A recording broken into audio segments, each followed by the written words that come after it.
Welcome to our channel. Minimizing data usage on the PayPal app is helpful if you have limited mobile data or want to reduce background data consumption. Follow these steps to optimize your PayPal app's data usage. Step 1.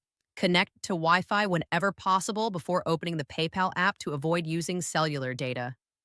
Step 2. Open your device.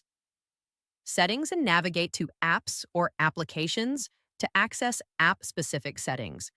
Step 3. Find and select PayPal from your list of installed applications. Step 4. Tap on Data Usage or Mobile Data to view PayPal's data consumption and access restrictions.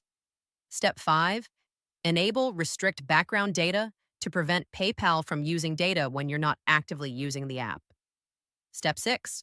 Open the PayPal app and navigate to its settings to look for any data-saving options within the app itself. Step 7.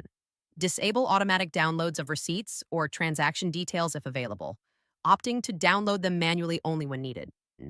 Step 8. Clear the PayPal app cache periodically by going to your device, Settings Apps, PayPal Storage Clear Cache to remove temporary files. Don't forget to like this video and subscribe to our channel.